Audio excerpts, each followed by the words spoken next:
The warehouse is open. Volume 55, Tales from the Warehouse, Authenticating the NBA. It's time to take the skates off, trade them in for something a little different because we're going to run a little full. Pleased to be joined today. First time, long time listener, big time fan of his work. It's Mike LeBoeuf, the NBA program associate. We can reach Mike, and I'm going to spell this out properly. You can reach Mike via email or call MeiGray. M. LeBoeuf, that's MLEBOEUF at MeiGray.com. Mr. L, how are you today, sir? Thanks for joining. Oh, Scott, it's a pleasure to join you. Long time coming, and happy to be here. MeiGray, your home, of course. Hornets, Clips, Lakers, Warriors, and much, much, much more. Jerseys, game-worn shoes, and they do it well. Tell me a little bit about you, Mike. It's a face I know, it's a name I know, but it's sort of a different world from what we usually talk about is hockey in the warehouse. But today it's all about the NBA. How'd you get started with the company, and what led you into this lovely world of NBA authentication? Sure. Well, I've been at MeiGray now for almost 7 years, and but I've known of MeiGray, I've known of Barry and Dave and the Mizell family for much longer. My father owned a sports memorabilia and card shop here in Central Jersey for many years, and Dave and Barry were customers of his.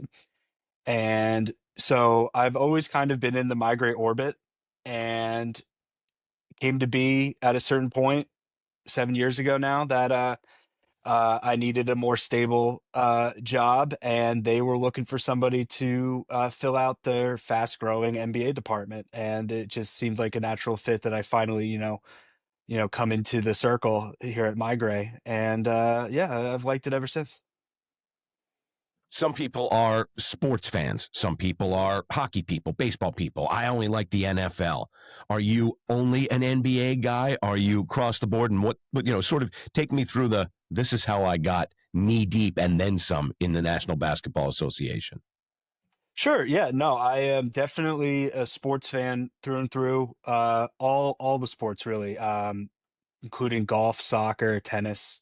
I go to a lot of different events, different games. The NBA kind of came to me through the position. I've been a Knicks fan for a number of years, Knicks and Rangers, Madison Square Garden.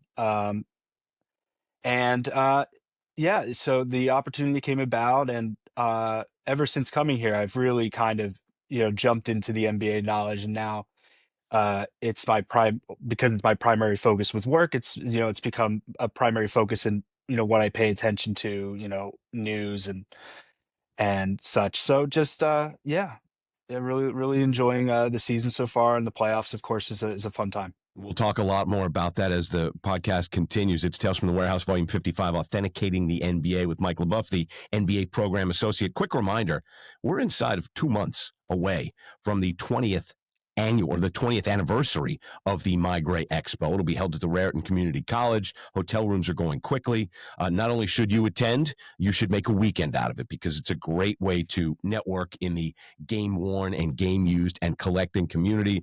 You can meet the MeiGray family, and it is always, always, always an absolute blast with traditions that we will talk about as the summer progresses, whether it's a jersey draft, whether it's a grab bag, whether it's guests and chat galore, whether it's the Hall of Fame. Whole lot of fun coming up, but that's mark your calendar, and if not, you should already have it marked. July the 12th, the MeiGray Expo, the 20th anniversary of.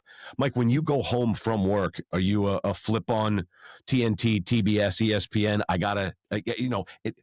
Where does the job sort of stop, or are you constantly blipping through playoff games and postseason games? Well, especially this time of year, it's really fun. Uh, I'll pull up my iPad and computer, and maybe one's got a NHL playoff game and one's got an NBA game, depending on it. I'm a pretty regular subscriber to the different subscription services that have allowed the TNT and the ESPN to these games are pretty readily available. But I can't say I'm staying up too late for the West Coast games. I totally understand. All right, so take me through a day. You mentioned it's been 7 years with the MeiGray family. What Mhm. is your typical day at MeiGray during the regular season like? And then we can ask you about playoffs galore. Sure. So, we I also help out with the general authentication. So, at the beginning of the day, trying to take an intake of what needs to be done if there's an arrival from one of our program teams, especially one of the teams that is still playing, like Golden State. These are jerseys that our customers and collectors are going to want readily available, especially postseason jerseys. So I kind of prioritize, okay, what needs to get onto our sales team's desk soonest.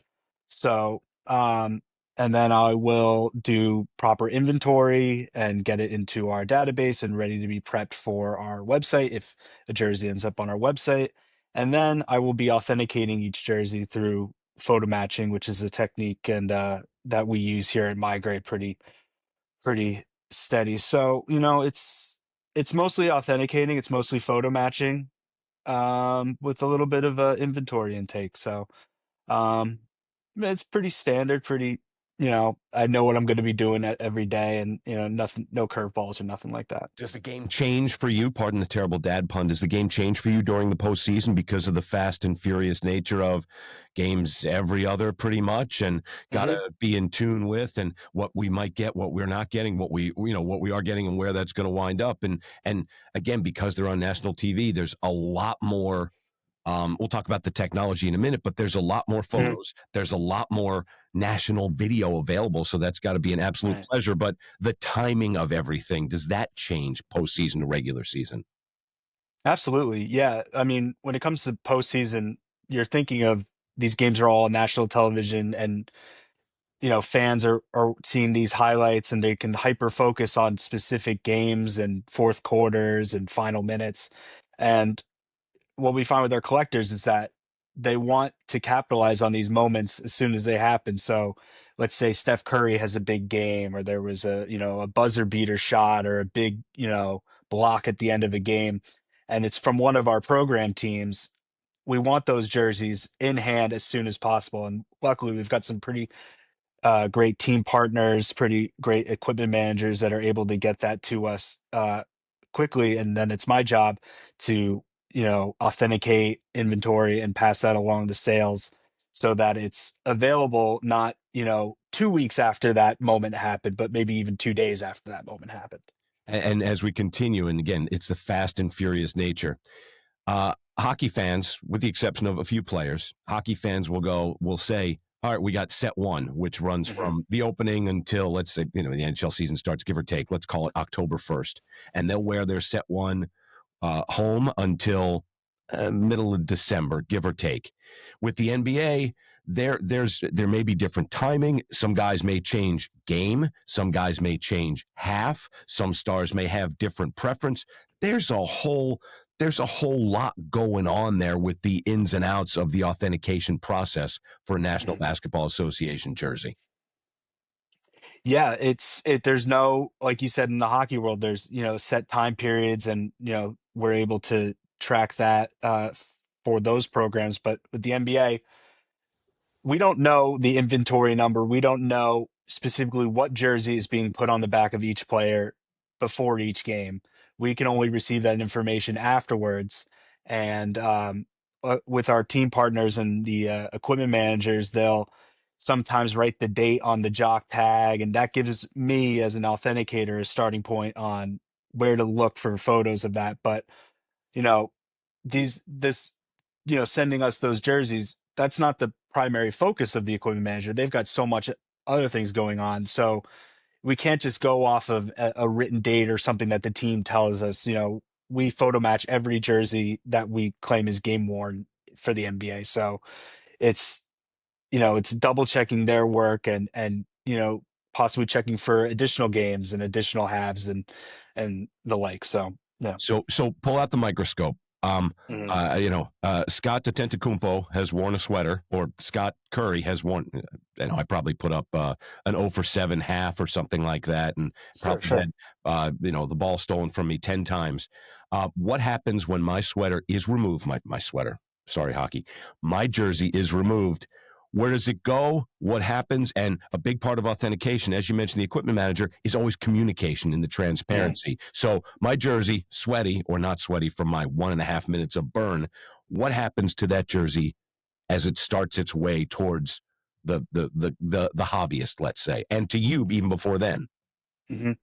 Well, luckily, one of the first places it goes is the wash, and so we've been lucky, especially since COVID, where pretty much everything we get, unless we're lucky enough to be at an event and get it right off the floor, right from the equipment staff, it will come washed, it will come clean, it comes smelling nicely for my windowless office, especially. So, But you yeah, have so it vents, gets though, Mike. washed. Let's get this clear. They may not have windows, but there are vents to at least avoid some stagnation of air, sir. Oh, yes, absolutely, and I Otherwise, do have that's a an sunlight, OSHA so violation, right?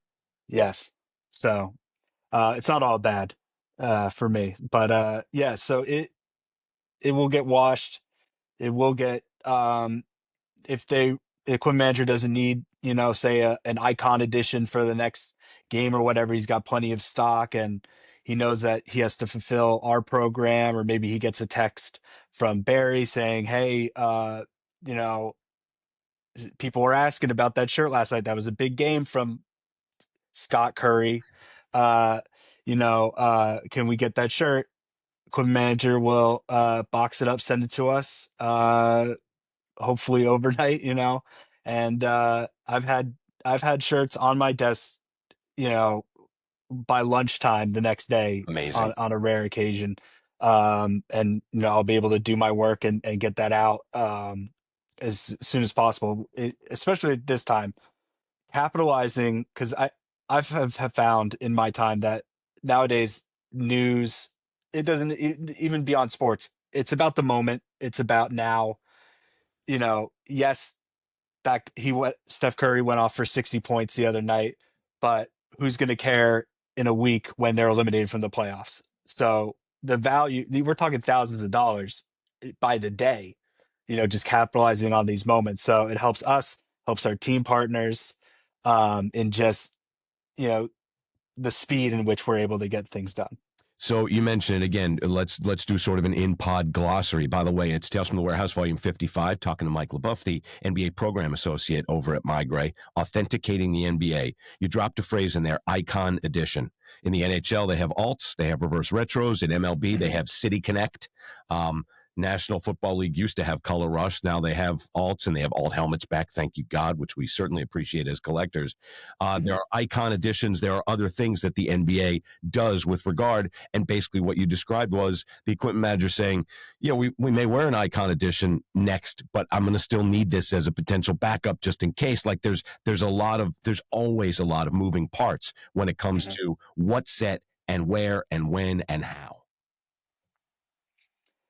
Yeah. So yeah, the NBA teams will usually wear up to 5 styles a season. And even though the icon, which is the primary color, the association is always the white, and the statement is more, what a hockey fan would know as like a third, Mm-hmm. an alternate.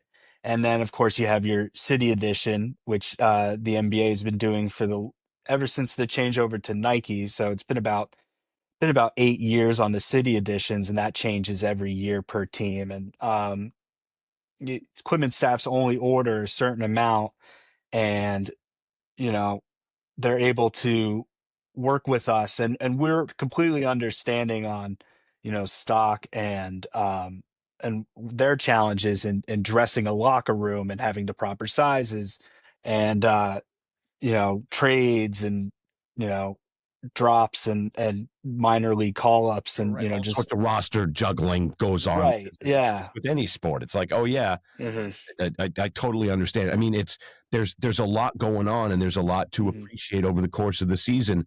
So Yeah. you mentioned having the advantage of, especially during the postseason, these games are on ESPN, these games are on Mhm. ESPN ABC, these games are on TNT, these games are on TBS. So you're awash in all sorts of resources.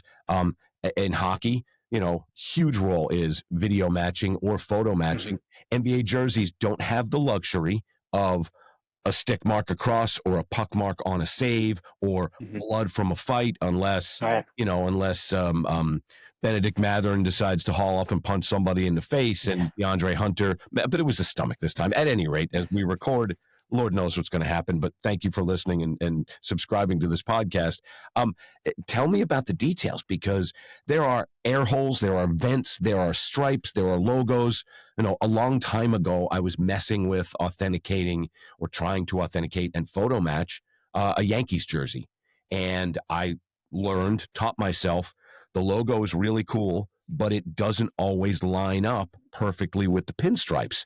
And Hmm. that was sort of, and I'm guessing this is one of the tools in Mike's arsenal when Mike is authenticating an NBA jersey. Right. Well, as you said, the current Nike NBA jerseys have these air knit holes, usually in the shoulders and chest area, and the logo is placed, not uniformly. Right. It's different. In a rough, it's like Right. Yeah. here's the target. It may be in and around this circle. Hmm. Like this little Yeah. sleeper games on your iPhone that probably Hmm. waste entirely too much time. You're like, just Absolutely. target in the circle. Continues. Hmm.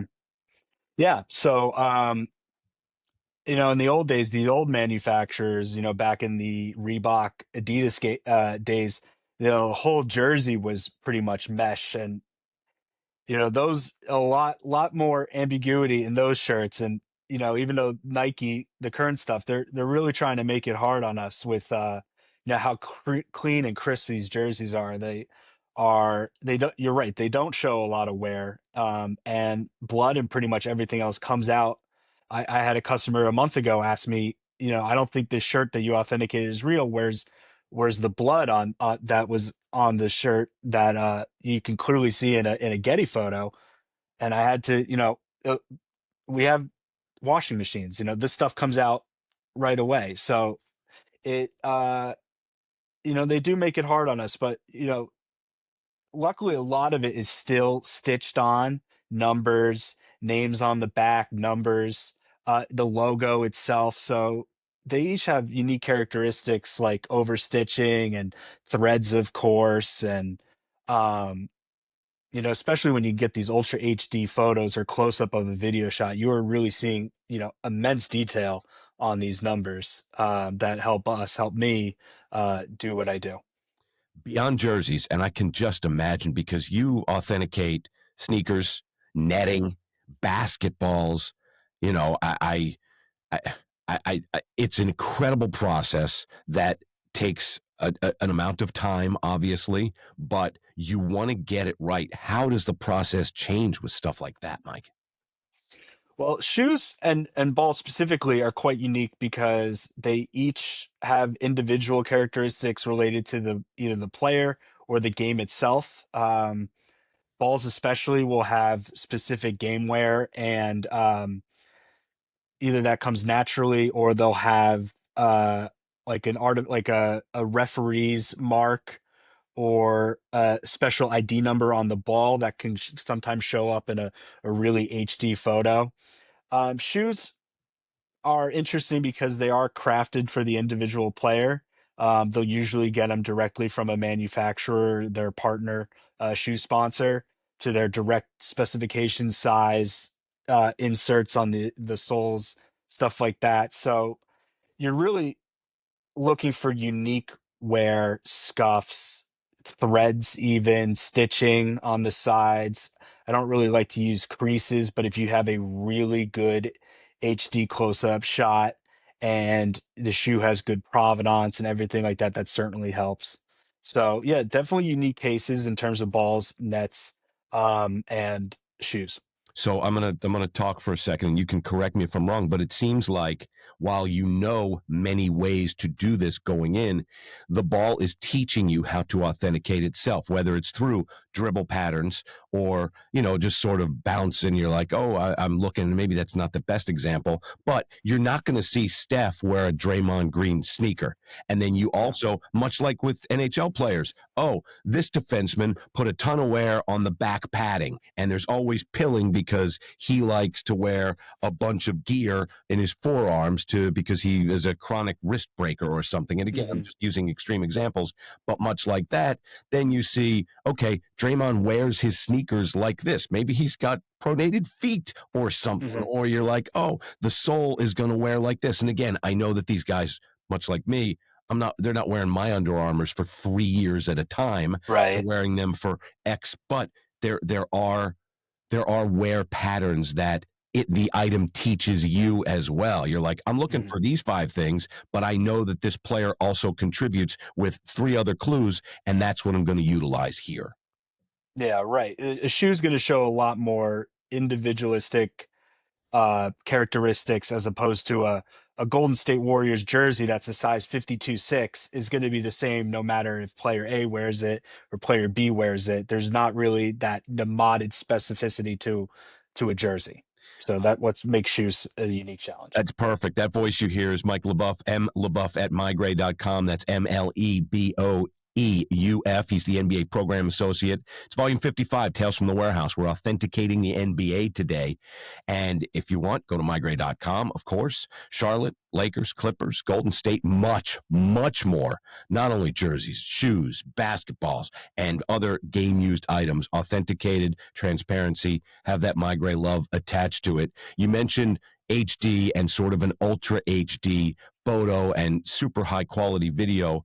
The technology is such a gift, and it's ever changing and ever improving.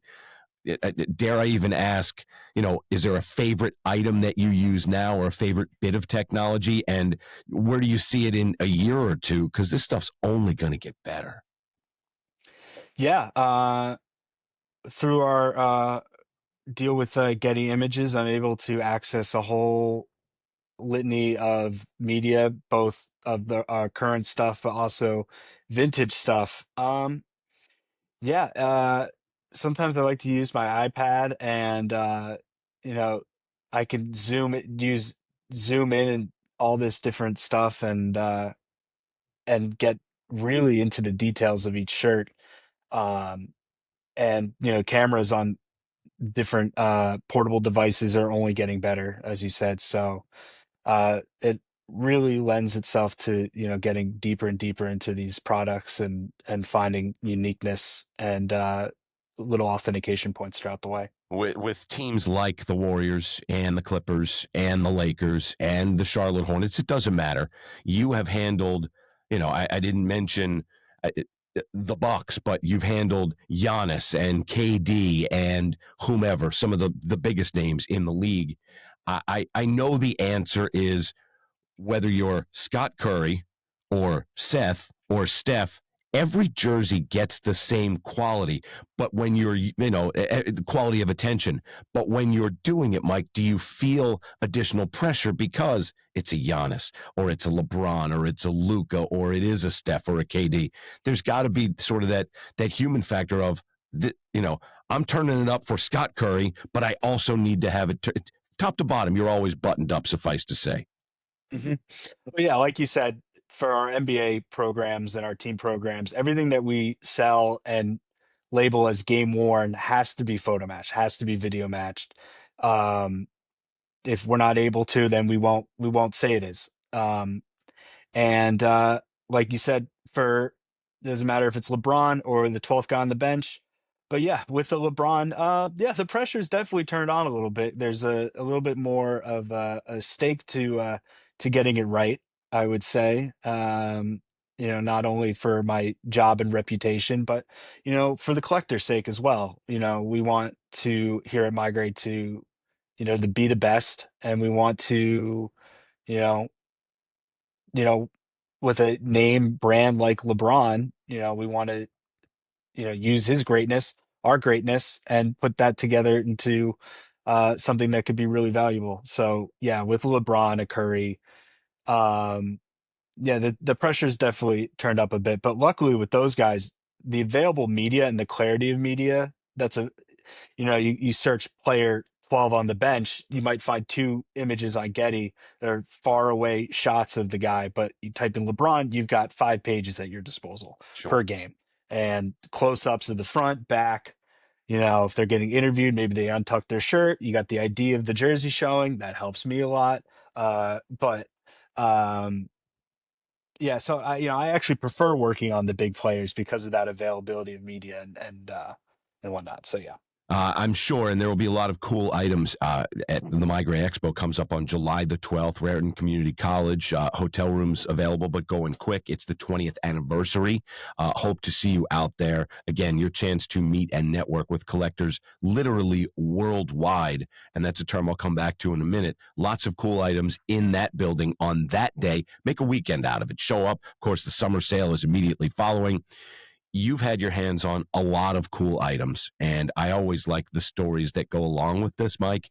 Is there something that sticks out that you've had the pleasure of authenticating, as far as what's, something that just stands out? You're like, holy smacks, man. I can't believe I've got this in my hand. And like you mentioned, maybe it was a game the night before and it showed up on your desk the day after. Yeah, a recent example, the first Luka Doncic jersey that I was able to have as part of our Laker program. It wasn't his first jersey; it was from his second game as a Laker. But that trade happens.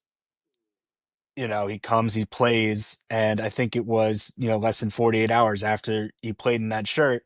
When that 77 gold comes on my desk, it kind of became real for me that, this player I'd been authenticating as part of our, the NBA program that we had for a while is now in the MeiGray family, so to speak. And I'm going to have the pleasure of, working on all these jerseys. And so that was a really special moment for me and for MeiGray. And yeah, it was kind of unreal. Talking authenticating the NBA, it's Tales from the Warehouse, Volume 55, with Mike LeBoeuf, the NBA Program Associate. You've been with the family for 7 years, and in the MeiGray family. Is there a behind-the-scenes anecdote that also just you're like, I get to do this for a living, man? Like, this is, is there something that sticks out?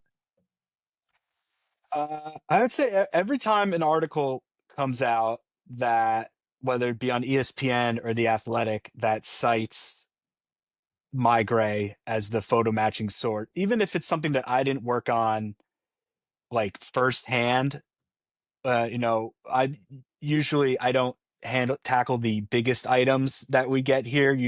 My voice and opinion matter, and I'll take a second look for our wider authentication team. But I think it's a really cool moment for me whenever I see an article about a big jersey, and there's a say, oh, MeiGray worked on this. Even the Ovechkin recently, there was that article on the Athletic where they talked to Barry, and it was all this behind the scenes stuff. And it's something I can send to friends and family who don't really know what an authenticator is or what I do, because it's quite niche. And I'm able to be like, well, here's the company I work for, and here's this article, and they can see the dollar figures, and kind of, it's a good conversation piece. Very cool. And the point of pride is always, who doesn't like to see their work in either their personal work or their workplace for good reasons, in getting some positive press. And they're out there too. I mean, honestly, and I just do the podcast with you guys, but whenever I see articles, I send it to my kids, or I send it to my Mhm. family on our little text thread. They're like, neat. I was like, I know those guys. That's pretty Yeah. awesome stuff. As we like to say in the podcast business, events may outstrip us to a certain extent, and we don't have to talk about the current tallies of the playoff series, but Boston and the Knicks have been interesting, to say the least, a Mhm. roller coaster. And again, when we record this, it's prior to another pivotal moment or a fork in the road for the Boston Celtics. And Cleveland may not be around too much longer. Denver and OKC are playing a whale of a series, and Golden State is still banged up with the prospect of not having Steph back for a game number 6. But how have you felt about this round, and how it's going so far? I think this round has really turned it up. I think especially those two Nick games, and I know I'm speaking as a Nick fan, but I think you had those two 20-point comebacks. I believe you had another one in the Oklahoma Denver series. Um, it You have these two heavyweights in Cleveland and Oklahoma City who might not be around for their own conference finals. Um, it's quite interesting. You know, there might be some upsets. I think the Cleveland Indiana series is done at this point. I still believe that Boston will will take it over New York. I think the talent differential is still in Boston's favor. And it will be interesting to see if Golden State can get Curry back before Minnesota takes care of business there. Yeah, it's been weird. I mean, again, Boston, New York seems like it will likely go the distance only because the Celtics put themselves in that incredibly just strange hole. And again, when we Right. record this, obviously, if you're listening, you're like, dudes, what'd you watch? I mean, Yeah. keep in mind we're recording this at a certain time, but we aim always for a quick turnaround. Mike, I just couldn't get past the fact that it's the team that's down a bunch that starts jacking up threes. But in New York's comebacks, yeah, there were threes made, but there were making twos because Boston up a ton just kept on firing threes and was missing. You knew they were going to right the ship eventually. And in game number 3, they shot much better from distance. I think they opened the game Mhm. 6 of 7 or 7 from 8, and they were. I mean, that was a must win for them. That was basically going to be their season. But I just don't understand the mindset yet. You go and you watch that game 3, nothing changed. They just made the threes that they were missing a ton of, which was absolutely, you knew they were due for market correction, I guess, my friend. Right. That's probably where I wanted to leave this as. Yeah. It Absolutely. yeah, it's been anyway. Are you a purist? Are you okay with the play-in now that we're 5 years into it? I mean, a lot of people are like, "Why are you doing this? We don't need more." I actually, I like it. It gives you a bit of a run up. The part that I don't like about it, and who cares what I think, but the part that I don't like about it is teams glide and they're like, oh, we could do this. And then they'll be one of the last ads and they'll make some noise. I mean, it does happen, but it it covers a bunch of things. If you're injured in the weeks leading up, and then all of a sudden you get a guy or two back and you come in as the 10 or whatever it is, okay, but you're not really a 10. Like you're a 10 for Hmm. the purpose of where you finished. But are you really a 10? And then people, oh, we shouldn't be losing to that team if we're the top or what have you. Dude, they're actually good. They were just banged up down the stretch. At any rate, with the play-in now 5 years old, you good with that? Or take it out, we're good. I don't need these teams crashing parties. Yeah. No, I like it. It definitely adds more intrigue to the regular season because you see it in some seasons that the top 7 or 8 are truly entrenched throughout the year. But now that you have that variability between 7 and 10, having to go into this extra game or two, um, and usually they're not separated by much in the Right. overall standing. So, home court advantage, and what do you have to play the second game, or can you just clinch with one?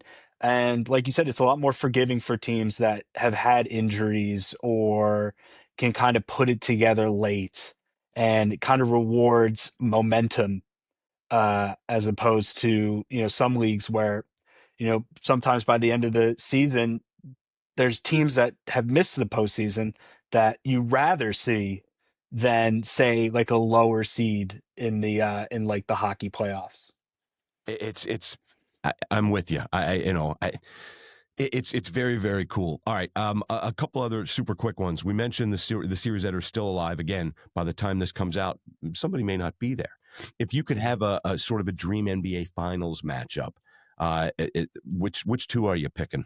And I know the Knicks are going So, to be one of them, but sure. Well, I'll actually I'll leave my Knicks out of it, and think more pragmatically because I think Boston's going to take that series, okay, and if it's Indiana, which I did not expect, sure. and Boston, I think Boston's going to come out of the East and out of the West.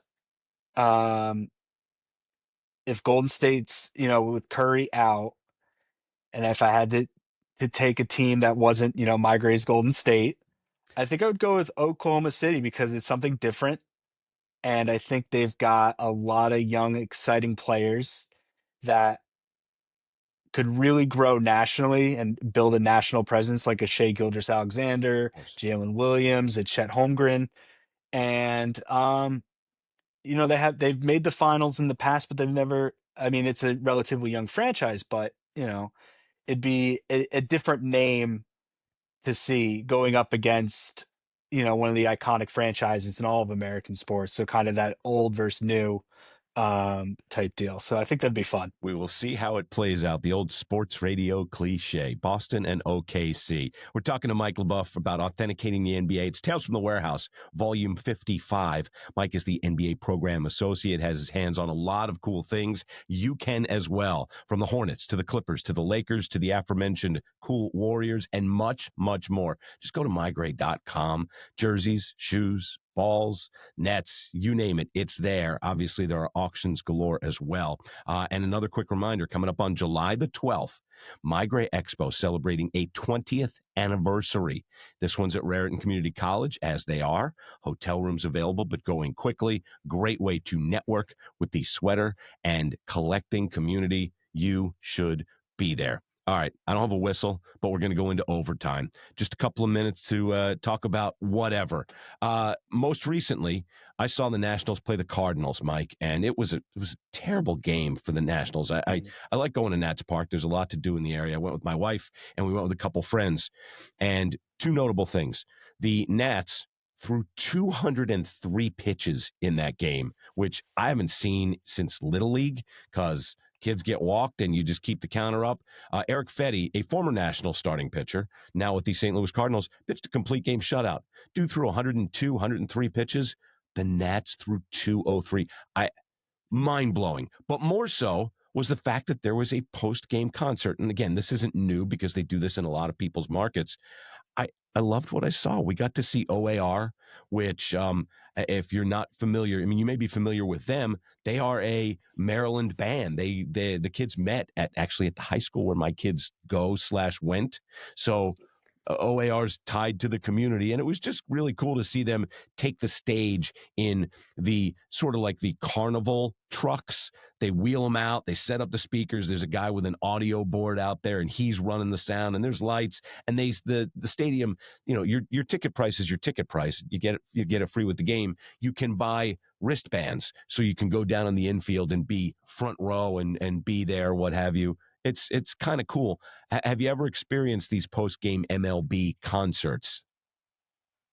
I personally have not. I have, uh, unfortunately, as a Yankee fan, the Yankees don't really do that. They're not really.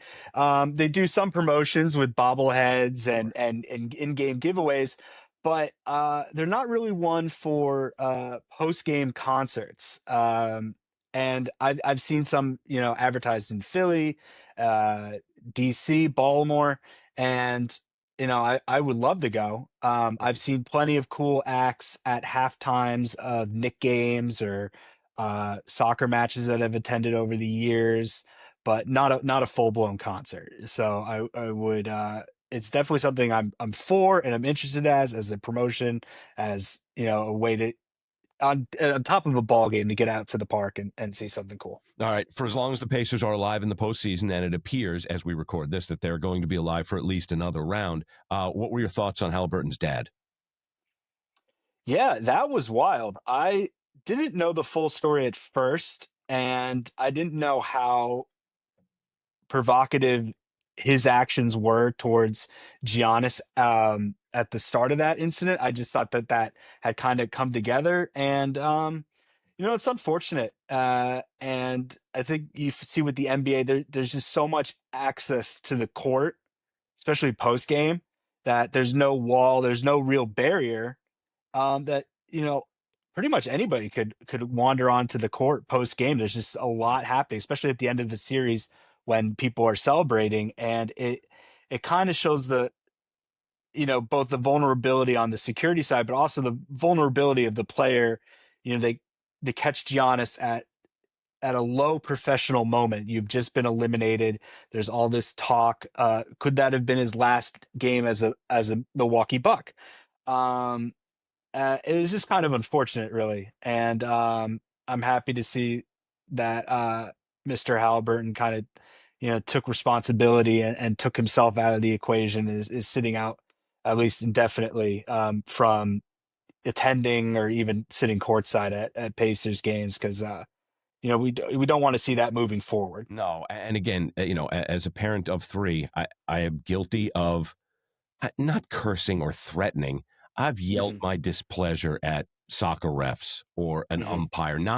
Not like Will Ferrell get on the damn bag talking to his kid at a Yeah. Little League game. I've never done that, but I'm like, come Hmm. on, Blue, call it same for both ways, or Hmm. something like that.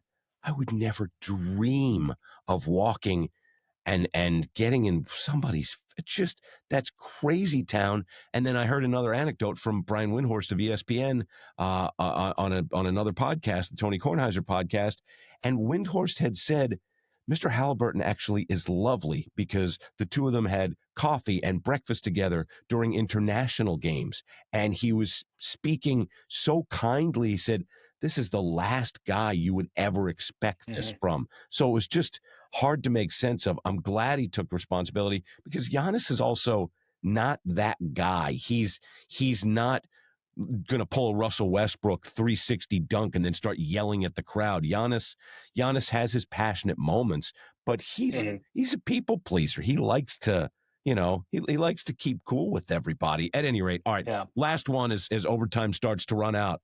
I am, for the first time in my life, headed to Long Beach Island in New Jersey. Uh, Excellent. you are in the area, Mike. Is there a must go, must do, must eat? I hear that it's a great place. I have extensive experience in the Outer Banks of North Carolina for summer vacation. This time we're going to the thin strip of land. I'm calling it, wrong as it may be, the Outer Banks of New Jersey, because you take a causeway to get there or a little bridge and you're there, and it's literally an island off the central coast of the state, very slender, and lots of miniature golf, like 10 mini golf courses, Oh yeah. and good ice cream, good pizza, good Hmm. Italian, good this, good that. And, you bike around or you buy one of those you rent one of those cycling car things. Hmm. What do I need to know in 60 seconds or less? Give me the Mike LeBoeuf tour guide. Sure. Well, I've been going there. I've been there every summer of my life, and I'm lucky enough to be renting a house this upcoming July. What Yes. I love about LBI is that it's just one long boulevard that stretches the 18 miles of the island and cuts through the several towns. Your Beach Haven, Harvey Cedars, Loveladies, Barnegat. So just on if you just drive up and down that strip, you'll see everything. Um, I would definitely check out the lighthouse Okay. down at Barnegat Light, which is at the northernmost tip of the island. There's some great seafood places there. Um, and you could sit outside and be near the lighthouse and see the water, and the sun sets over the bay. So you have that, you don't just get the ocean views, you get bay views as well. So you can kind of cater your different, you get your morning sunrises and your evening sunsets and cater your experience that way. Perfect. I'm looking forward to LBI. I don't want to sound like like a tourist, so of course I always go and behave myself. But if my in-laws or my wife's like, well, where should we go? Automatically they go, you grew up in Philly. I was like, yeah, but we went to like Atlantic City and Margate and Hmm. changed in a towel at the beach and then drove back. We didn't really Yeah. stay, but I'm looking super Hmm. forward. It looks like a really chill sort of the quintessential Oh yeah. beach town. So couldn't be Yeah. happier. It's super quiet, super chill. Oh, Yeah. perfect. All right, Mike, this is fun. Will you come back and visit, please? Absolutely. We, Anytime. we appreciate it. Reach out to Mike, MLeBoeuf at MeiGray.com, MLEBoeuf. He is the NBA program associate, chock full of knowledge. MeiGray.com, chock full of NBA assets, including the Hornets, the Clips, the Lakers, the Warriors, and so much more. Jerseys and game-worn shoes and whatnot. Check them out. And also, reminder, upcoming, happy summer, kids. It's almost here. July the 12th, 20th anniversary of the MeiGray Expo at Raritan Valley Community College. Hotel rooms are going quick. Hope to see you there. Until next time, for Mike, I'm Scott. Tales from the Warehouse, Volume 55, Authenticating the NBA. The warehouse is closed.